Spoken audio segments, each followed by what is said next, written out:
बात को पकड़ो, गंभीरता से पकड़ो। तुम प्रभु के अंश हो, प्रकृति के आश्रय से तुम्हें चैन नहीं मिल सकता, शांति नहीं मिल सकती, अमर पद नहीं मिल सकता। तुम भटकते रहोगे, क्लेशित होते रहोगे, भयभीत होते रहोगे। भटकना जन्म मरण। भगवान के एकमात्र आश्रय से तुम्हें विश्राम मिलेगा और कहीं नहीं। जैसे गोस्वामी जी कहते, पायो परम विश्राम, राम समान प्रभु नाही कहूं।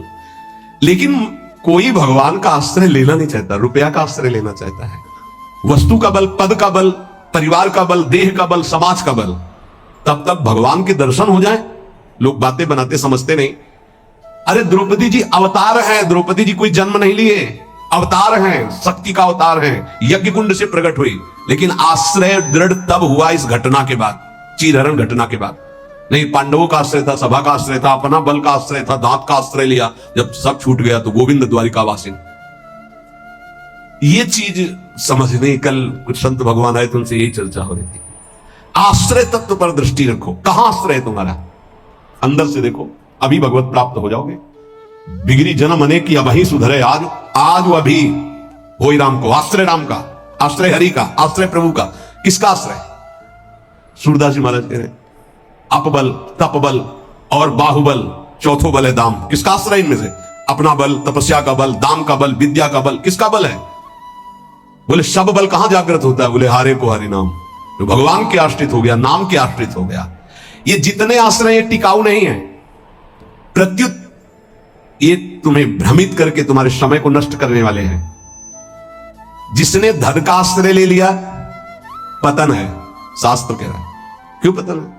खूब बल आ जाता है अंदर, क्योंकि गलत आश्रय लिया ना धन का। अब वो मतवाला हो जाता है, शराब पीना, मांस खाना, व्यभिचार करना, ये उद्दंडता ही उद्दंडता आने लगती है।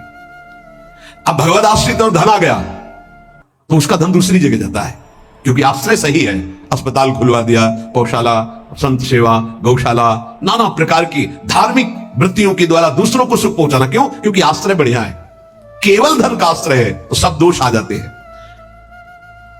इतना ही नहीं, शुभ कर्मों का आश्रय बन जाता है, साधना का आश्रय बन जाता है। अपनी साधना, रोज परिक्रमा लगाता हूं, रोज ये करता हूं, ये करता हूं। देखो दिखाई दे रहा है भक्त, भगवान। भक्त का मतलब होता है भगवान का आश्रय। अब वो ये जो सत साधनाएं हैं, असत नहीं है, पर इनका जो आश्रय हो गया वो डायरेक्ट भगवान के आश्रय से। अब हमारी टांगे मजबूत है तो हम परिक्रमा लगा रहे हैं, कल टांग टूट गई तो आश्रय भगवान का, उनके आश्रय से भगवत प्राप्ति होगी, कोई इनके आश्रय से थोड़ी। लेकिन अगर वो आश्रय लिया है तो फिर लगेगा हमसे कोई साधना ही नहीं हो रही, आप असंतुष्ट हो जाएंगे। एकमात्र भगवान का आश्रय। तभी कहने बिगड़ी जन्म अनेक की अभी सुधरे आज। अभी इसी क्षण सुधार हो जाएगा, अभी इसी क्षण बात बन जाएगी। अनेक जन्मों की बिगड़ी क्या? आश्रय केवल प्रभु का, मामुपाश्रिता।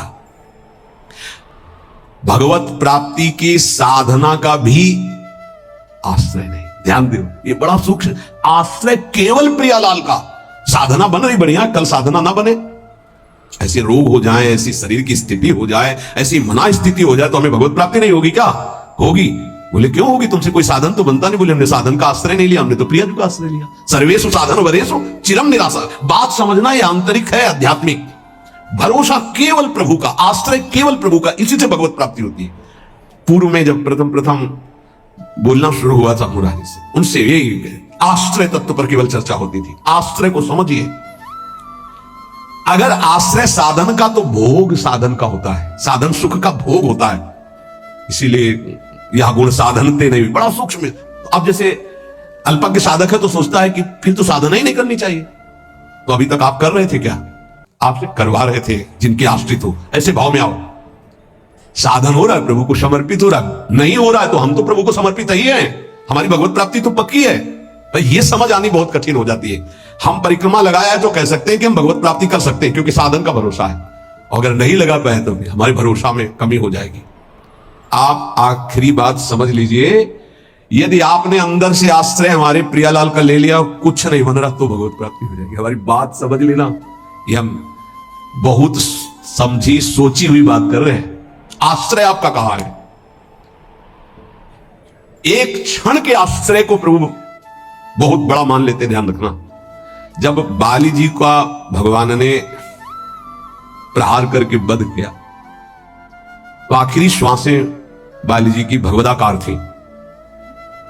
पर भगवान से बड़ा छुपा के वचन बोले, हृदय प्रीति मुख वचन कठोरा, और भगवान की तरफ देखकर कहा, मैं बैरी सुग्रीव प्यारा, कारण कौन नाथ मुहि मारा। हम दोनों भाई हैं, हमें अपने भाई की हर चेष्टा को पता है, जैसा मैं वैसे मेरा भाई। बहुत बड़ा भजनानंदी नहीं, हम जानते हैं, बचपन से साथी है, और मैंने कभी आपका विरोध नहीं किया। आपने मारा क्यों मुझे? जो सूक्ष्म बात, भगवान तुम्हें जानते थे कि सुग्रीव मेरे आश्रित हो गया है। अरे अभिमानी, मेरे आश्रित का वैरी मेरा वैरी होता है। तो कितने दिनों के आश्रित हुए थे सुग्रीव जी? कोई माला चलाई थी, ध्यान किया था, तपस्या की थी, और निष्काम आश्रय नहीं था, सकाम आश्रय था। बाली मारा जाएगा, मैं किष्किंधा का राजा बनूंगा। और जब राजा बन गए, महाराज जी राम जी प्रवर्षण पर्वत पर गए, एक दिन भी दंडवत करने न दिन में गए न शाम के गए, 4 महीना नहीं गए। फिर वहां से भयभीत वाले वचन जब भगवान लक्ष्मण जी को जाके बोल दो कि जो बाली को वही बाण तूड़ीर में है उसमें, तब आके दंडवत, नाथ विषय हरि लेने से ज्ञान। हम आपको बात बता रहे हैं प्रमाण सहित। भगवान ने जो वचन कहे उस बहुत मानने और समझने वाली बात। तुम जानते थे कि सुग्रीव मेरे आश्रित हो गया। अरे अभिमानी, तुम मारना चाहता मेरे आश्रित का वैरी मेरा वैरी, मेरे आश्रित का मित्र मेरा मित्र, इसलिए मैंने तुम्हें मारा। फिर वो आगे की जो बात अनुज बधु भगनी सुत नारी व्यवहारिक की बात कही, आंतरिक बात जो कही, मेरा शरणागत मेरे आश्रित। अन्य आश्रय टिकाऊ नहीं है, पहले दिमाग में रख लो। यहां तक कि साधना का आश्रय भी।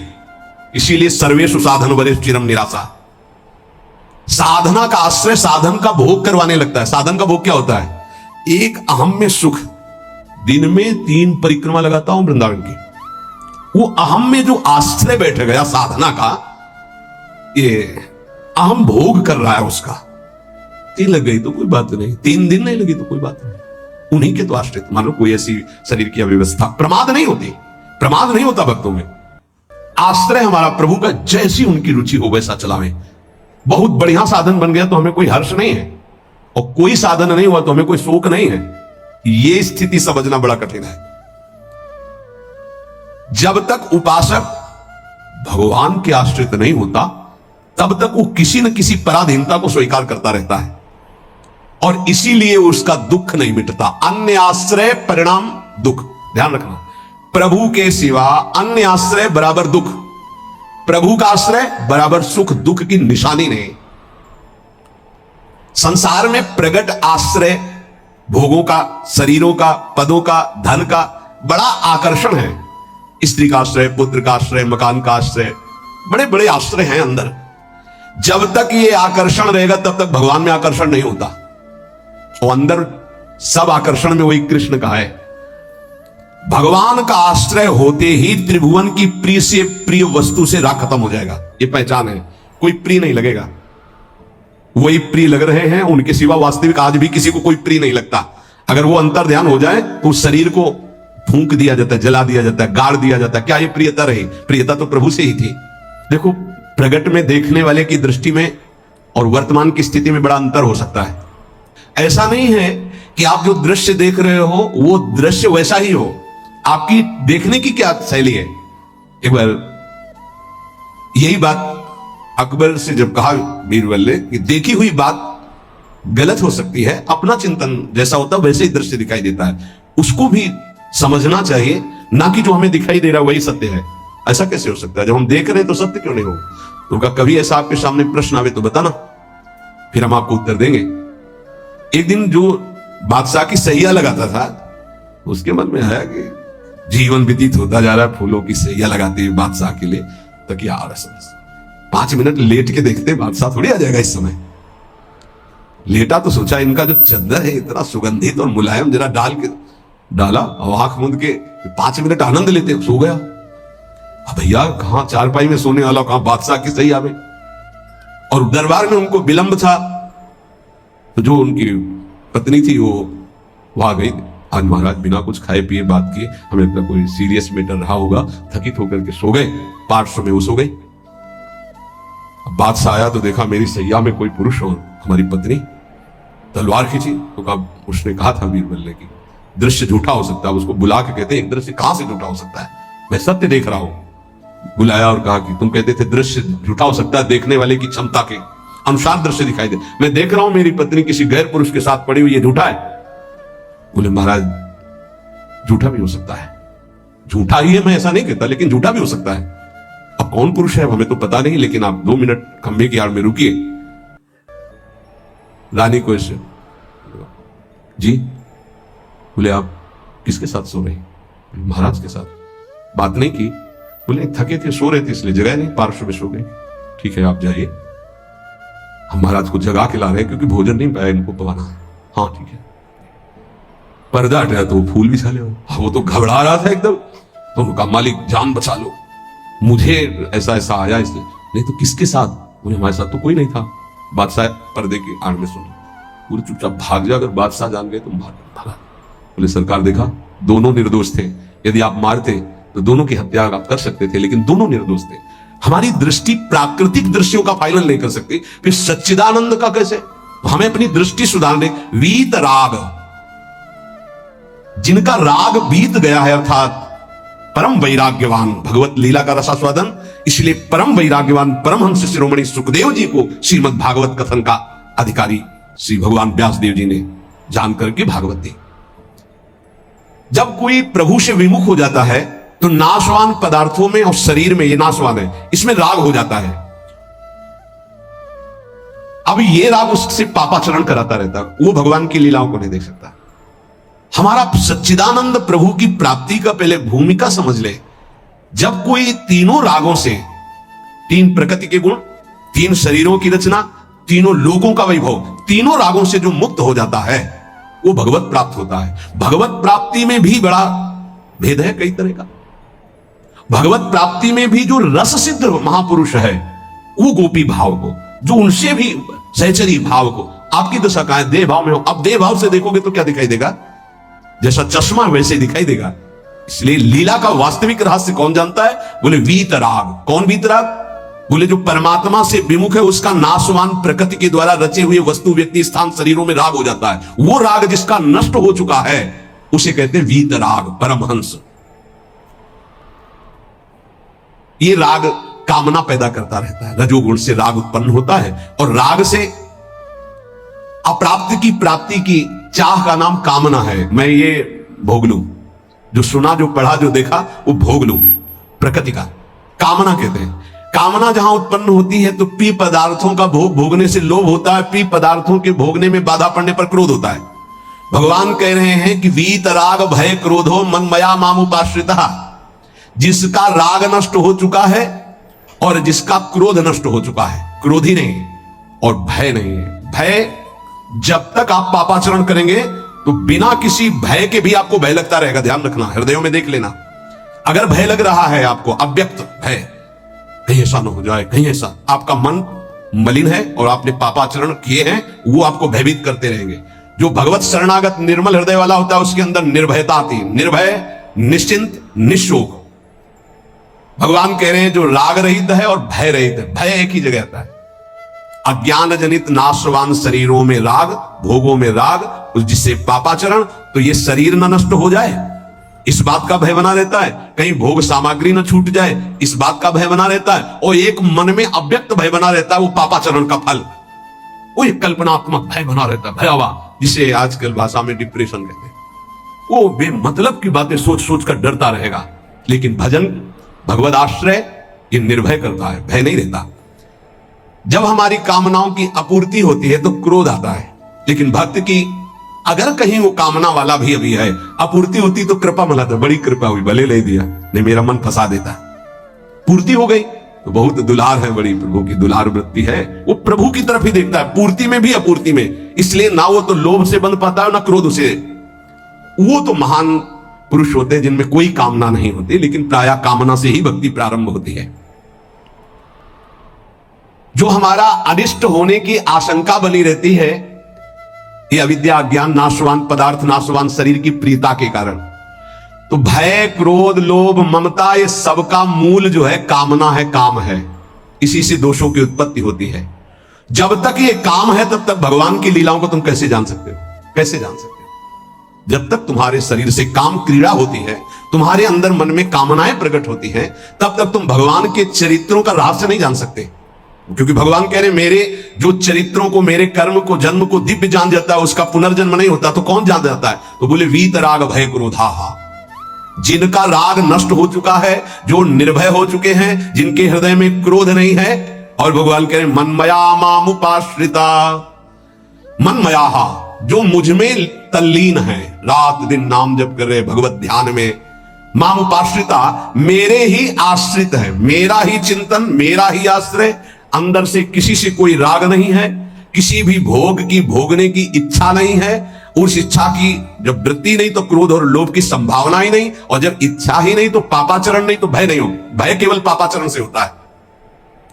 निर्विकार हृदय कूटस्थ स्वामी थे, हिमालय में भ्रमण कर रहे थे, एक शेर की गर्जना हुई, घुर्राता हुआ सामने आया तो छड़ी लिए हुए थे, पूज्य पादुड़िया बाबा का, ऐसे छड़ी लगा खड़े हो गए, बोले यार सुन, तेरा आहार अगर ये निश्चित हो चुका है तो तू गुर्रा मत इसे खा ले, अगर आहार नहीं निश्चित हुआ है तो तू जा।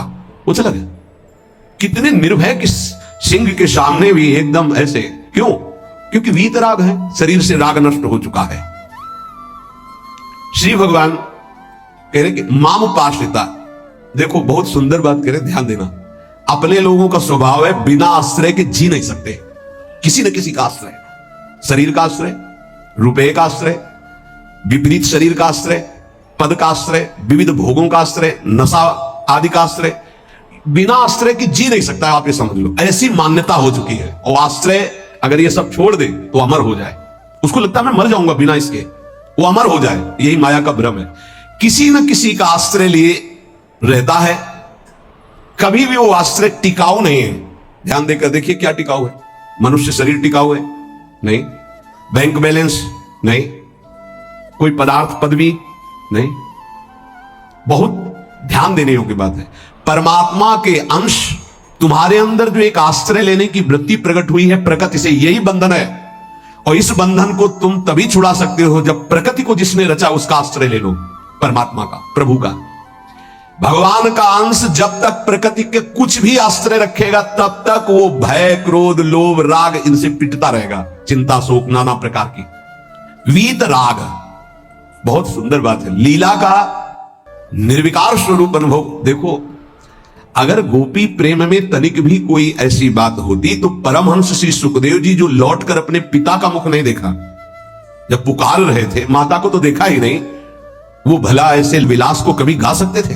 विचार कर। बृहस्पति शिष्य उद्धव वंदे नंद ब्रज स्त्रीणाम पादरेणु विभीषण सा, अंतिम समय स्तव का गायन करते। भीष्म जी उस समय गोपी जनों का चिंतन करते, भगवान की उस लीला विलास का। क्या है ये गोपी प्रेम? कोई ऐसी रहस्यमयी प्रेम वृत्ति है जो बड़े बड़ों को समझ में आने वाली नहीं है। इसलिए गायन करें।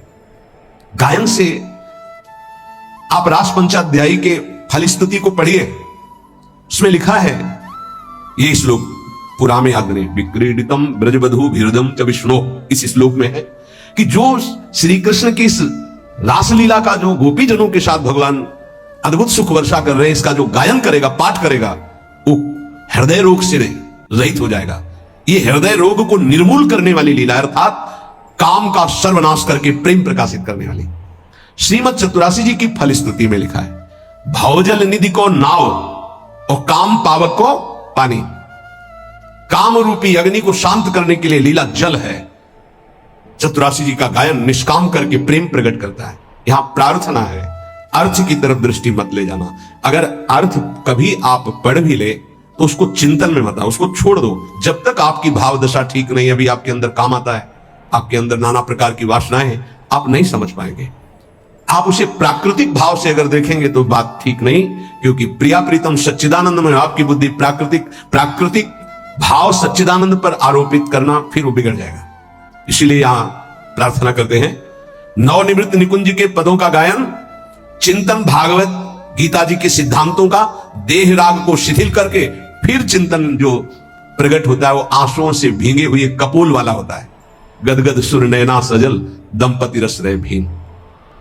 इसलिए उपासक को चाहिए कि जब तक देह भाव शिथिल ना हो जाए तब तक ऐसे ऐसे श्लोक रस भरे हैं जिनको आप बिल्कुल नहीं समझ सकते।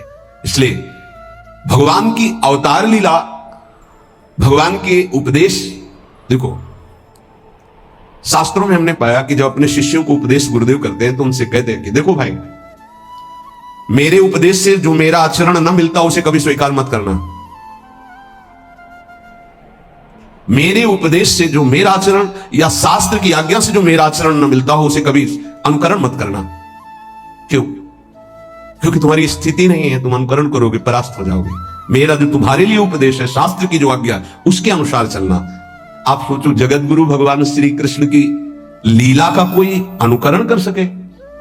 जैसे रास लीला कर, भगवान इतनी गोपियों के साथ नृत्य करे, भगवान के इस दिव्य प्रेम विलास को तुम रास किसको संबोधन कर रहे? बोले रास रचा के आ रहा है। घोर अपराध भरे शब्द बोल रहे हो। भगवान रास जो कर रहे हैं वो आत्म स्वरूप का विलास है, वो किसी व्यक्ति या स्त्री पुरुष कर रहे हैं। भगवान ने जो कुछ लीलाएं ऐसी की जिनका अनुकरण स्वाभाविक करके हम प्रेम मगन हो सकते हैं। कुछ लीलाएं हैं जिनका गायन करके प्रेम में मगन हो सकते हैं। कुछ लीलाएं हैं कि पढ़ सुन करके हम गर्वित हो सकते हैं, मेरे प्रभु ऐसे।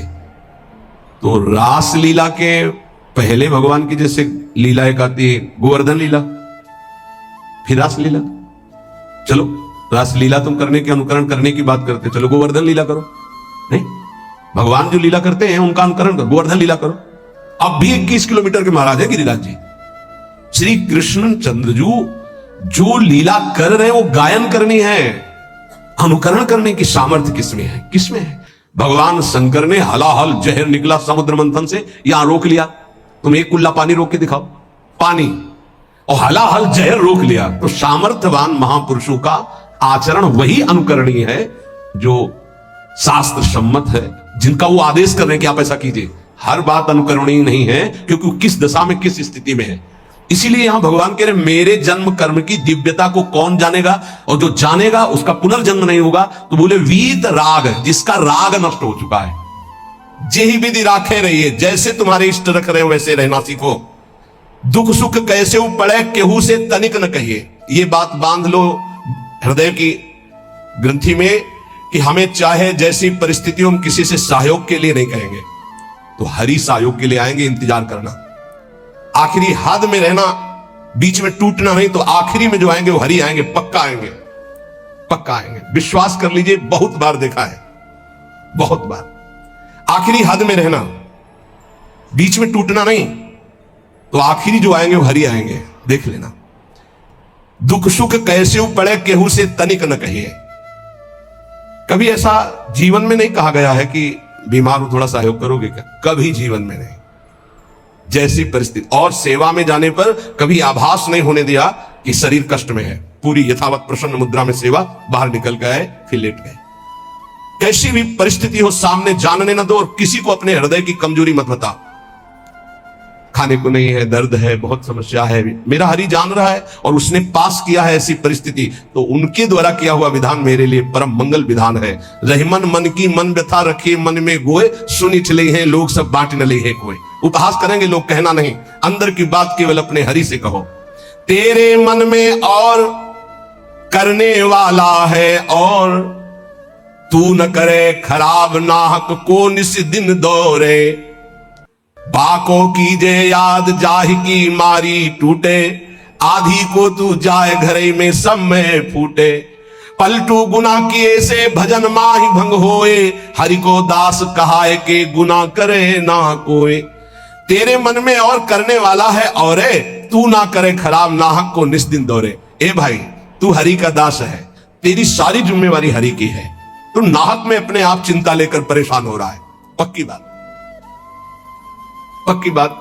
यह भी सैकड़ों बार अनुभव हुआ है कि हम व्यर्थ में चिंता करते हैं। जिस विषय की हम चिंता करते हैं वो बहुत अच्छी तरीके से पहले से व्यवस्थित कर दिया गया है। जब पर्दा हटा तब पता चला, अरे ऐसा बहुत बहुत सुंदर व्यवस्था प्रभु की होती है।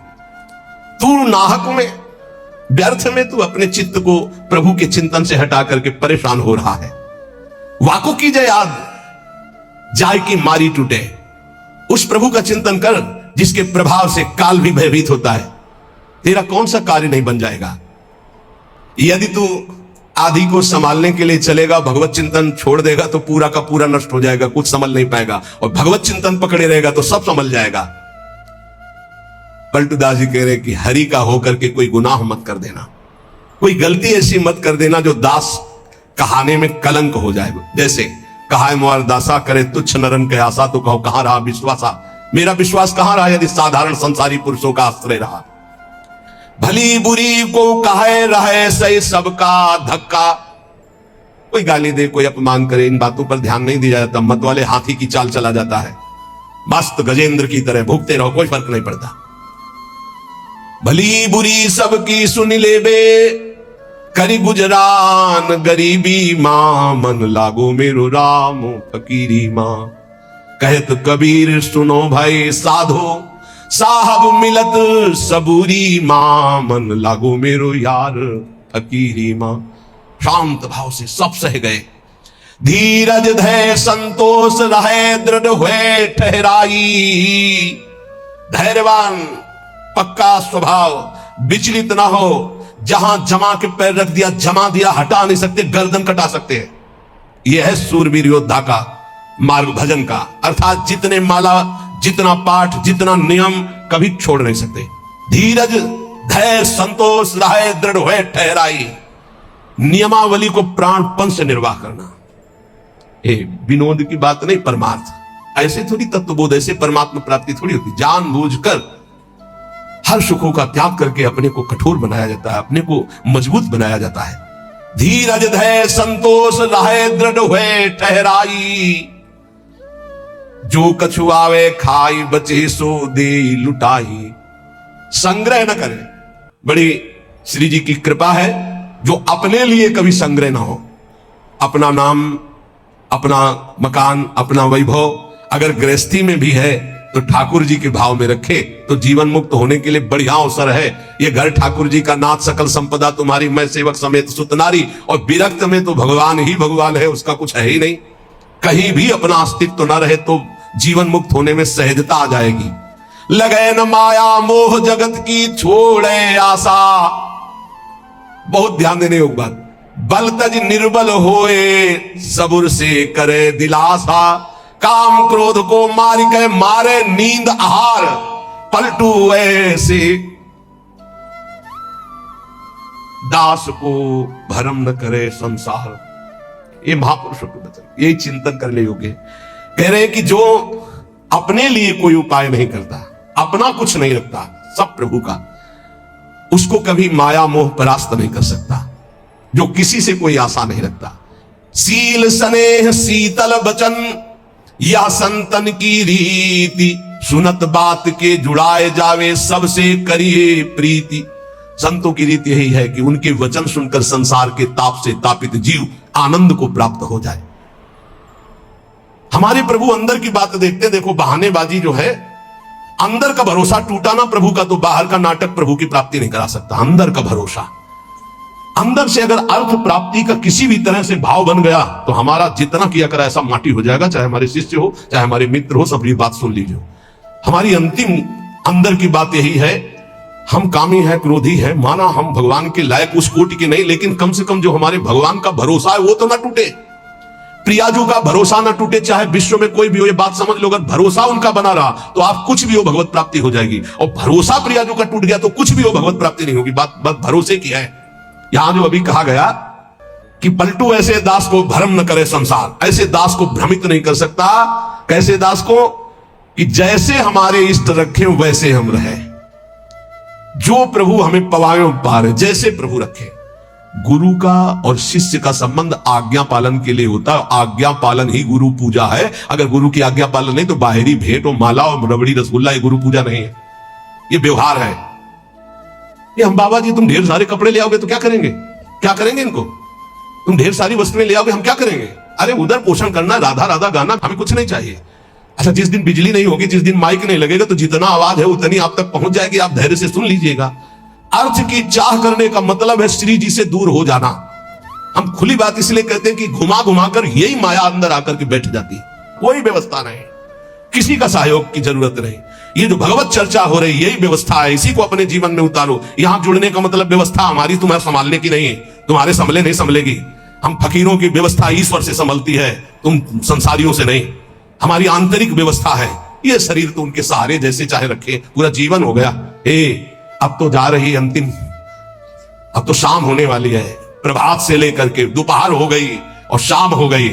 एकमात्र साहब का भरोसा, एकमात्र इष्ट का भरोसा, और सत्संग और नाम जप और एकांतिक, ये केवल आपके मंगल के लिए। जिस दिन इसका स्वार्थ आ गया ये भी बंद हो जाएगा। जिस दिन मुझे सुनाई पड़ा कि ये भी बिकने लगा उसी दिन बंद हो जाएगा। वैसे अभी भगवान की कृपा से जितने पार्षद पक्के हैं, कहीं हमको ऐसा दोष नहीं दिखाई दिया। सब बेचै वेद धर्म दुइले ही। अगर वो ये जीवन में आ गया तो जीवन बिक गया, किसी काम का नहीं रहा। साहब के भरोसे से हमारा जीवन चलता है। आप जितना नाम जप करेंगे, आप जितने धर्म से चलेंगे, आप जितना भगवान की आराधना करेंगे, वही हमारी भेंट है, वही हमारी सेवा है, वही हमारा सबसे बड़ा उत्साह और उत्सव है। यहां इसीलिए न कभी प्रसाद बांटने की आज्ञा करते, ना प्रसाद लेने की आज्ञा करते। इस प्रसाद में बुद्धि लगाओ जो तुम्हें इस जीवन से मुक्त कर देगा और भगवान की प्राप्ति करा देगा। नाम प्रसाद, नाम की असीम महिमा का गान करते हुए गोस्वामी तुलसीदास जी कहते हैं कि नाम प्रसाद शंभु अविनाशी, साजु अमंगल मंगल राशि, सुकुशन कादि सिद्ध मुनि जोगी, नाम प्रसाद ब्रह्म सुख भोगी। भगवान शंकर ज्ञान समुद्र होते हुए भी हर समय नाम जप करते रहते। कैसे पता लगा? भगवान शिव नाम जप करते हैं। जिस समय सती जी ने भगवान के समझाने पर नहीं समझाओ, बार बार संशय किया, तो कहा जो तुम्हारे मन अति संदेहु तो कि न जाए परीक्षा ले हो, जाओ परीक्षा लो जाके। फिर विचार किया शिव जी ने कि हुई है सोई जो राम रचि राखा, को करी तर्क बढ़ावई शाखा, और अस कही जपन लगे हरि नामा। बार बार भगवान के नाम का जप स्वयं भगवान शंकर करते हैं। कह रहे हैं कि भगवान शंकर निरंतर नाम प्रसाद में डूबे हुए हैं। यद्यपि वो अविनाशी ईश्वर हैं, वेश बड़ा मंगल धारण करते, मुंडों की माला, चिता की भस्म, सर्प का यज्ञोपवीत आदि आदि, पर सबका मंगल करने वाले परम करुणा स्वरूप भगवान शिव निरंतर नाम जप करते रहते, और नाम के ही प्रसाद से काशी में जो मरता उसे मुक्ति प्रदान करते हैं। श्री सुखदेव जी, सनक संदन, सनातन, सनत कुमार, ये सिद्ध मुनि, योगी गण, ये सब नाम का जप करते हुए ब्रह्मानंद में मगन रहते हैं। नारद जानेऊ नाम प्रतापू, जग प्रिय हरि हरि हर प्रिय आपू। और नारद जी तो हर समय नारायण नारायण नारायण जपते रहते हैं। सारा संसार हरि को प्यार करता है, हरि को हर प्यार करते हैं, और नारद जी हरि और हर के दोनों के प्यारे हैं, क्योंकि हर समय नाम जप करते रहते हैं। नाम जपत प्रभु कीन प्रसादु, भगत शिरोमणि भे प्रहलादु। नारद जी कैसे नारद स्वरूप में आए? दासी पुत्र थे। एक ब्राह्मण के यहां इनकी मां दासता करती थी। वहां चतुर्मास में संत जन आए तो उन ब्राह्मण ने चातुर्मास करवाया, तो उनकी सेवा में इस बालक को रखा जो दासी पुत्र थे। अब संतों की सेवा में उनकी लंगोटी धो देना, उनके जूठे पात्र धोना, तो भगवान की कृपा से इनको इतना ज्ञान था कि संतों की जूठन पाने से बहुत जल्दी भगवान का प्रेम प्राप्त होता है। तो सब पात्र संतों के जब मार्जन करते तो धो के एक पात्र में डाल के उसको पी जाते। संतों के चरण दबाना, संतों की सेवा करना, संतों के पास बैठकर भगवत चरित्र सुनने से ज्ञान हुआ कि नाम निरंतर जपना चाहिए। कहीं भी चर्चा संत जन करेंगे तो नाम रूप लीला धाम की करेंगे। निरंतर नाम जपने का अभ्यास और संत सेवा 4 महीने के बाद जब संत जन जाने लगे तो भारी व्याकुलता हुई कि अब जिएंगे कैसे, बिछड़त एक प्राण हरि लेगी। थोड़े ही दिनों में मां पधार गई, सांप ने काट लिया। बालक ने विचार किया अब तो स्वच्छंदम, मुझे कौन रोकेगा। घोर जंगल में एकांत में नाम जप करते हुए भगवान के ध्यान के लिए व्याकुल हो गए। सुंदर सरोवर देखा, स्नान किया, जल पिया, पीपल के वृक्ष के नीचे बैठकर ध्यान लगाया। साक्षात अनंत ऐश्वर्य माधुर्य संपन्न भगवान चतुर्भुज नारायण का दर्शन हुआ। अचानक वो रूप गायब हो गया। बड़े विकल हुए, रोने लगे। तब कहा अध कचरे योगी को मेरा साक्षात दर्शन नहीं होता। ये मैंने ध्यान में दर्शन इसलिए दिया कि तुम मेरा चिंतन करते हुए शरीर छोड़ो। अब अगला जन्म तुम्हारा महाभागवत के रूप में होगा। नाम जप और भगवान के ध्यान के प्रभाव से वो दासी पुत्र देवर्षि नारद बन गया। उन्हीं नारद जी ने प्रहलाद जी को कयाधु के गर्भ में थे, जिस समय देवराज इंद्र को पता चला हिरण्यकश्यप तपस्या में है, तो आक्रमण किया कि उसके पुत्रों को नष्ट कर दो, परिवार को नष्ट कर दो, क्योंकि ऐसे महाबली दैत्य का परिवार आगे चलकर देवताओं के लिए कंटक बनेगा। तो जो बड़े पुत्र थे वो तो भाग गए। महल में जब गए तो कयाधु जी मिली, गर्भवती थी। विचार किया कि स्त्री की हत्या करना निषेध, फिर गर्भवती, तो ये जब गर्भ प्रकट होगा तो इसको मार दूंगा, फिर इनको छोड़ दूंगा। बंदी बना के ले जा रहे थे। देवर्षि नारद जी रास्ते में मिले। देवराज इंद्र से कहा, ऐसा अधर्म कैसे कर सकते हो? उनका इसके गर्भ में दैत्यराज हिरण्यकश्यप का वीर है, मैं उसका नाश करूंगा जब ये प्रकट होगा। बोले तुम्हारी क्या सामर्थ्य, काल भी नहीं नष्ट कर सकता। बोले क्यों? बोले इसके गर्भ में महाभागवत प्रहलाद जी वास कर रहे हैं। अपने आश्रम ले गए। वहां जाके जो भगवान नाम महिमा सुनाई, जो भगवान के चरित्र सुनाए कि गर्भस्थ शिशु को ज्ञान हो गया। जैसे गर्भस्थ शिशु अभिमन्यु को अर्जुन ने उपदेश किया, लक्ष्य किया गर्भस्थ शिशु का, तो चक्रव्यूह भेदन की प्रक्रिया सीख गए। आखिरी द्वार में मां सो गई थी, इसलिए नहीं भेद वो समझ पाए। मतलब गर्भस्थ शिशु पर बाह्य आचरण, बाह्य वार्ता, व्यवहार का बहुत बड़ा प्रभाव पड़ता है। नारद जी अपने आश्रम में प्रहलाद जी को नाम का उपदेश किया, तो नाम जपत प्रभु कीनु प्रसादु, भगत शिरोमणि भे प्रहलादु। जहां उनके ऊपर कोई भी मार या विपत्ति ऐसे हरि हरि हरि हरि हरि कुछ नहीं बिगड़ पाया। मित्रजन प्रहलाद जी से कहते, क्या तुम जादू जानते हो कि इतना सब करने पर तुम्हें कोई कष्ट नहीं होता? तो उनका ये जादू हम आपको भी सिखा सकते हैं। हरि नाम, हरि हरि जिसके मुख से निकलता है कोई भी बाल बाका नहीं कर सकता। इसीलिए सनकादि परम ज्ञानी होते हुए हरिशरणम हरिशरणम ध्रुव शंगलानि जप्यो हरिनाम पायो अचल अनुपम ठाऊ। नारद जी ने ही ध्रुव जी को उपदेश किया भगवान वासुदेव का मंत्र, नाम उच्चारण करके परम पदवी को प्राप्त किया।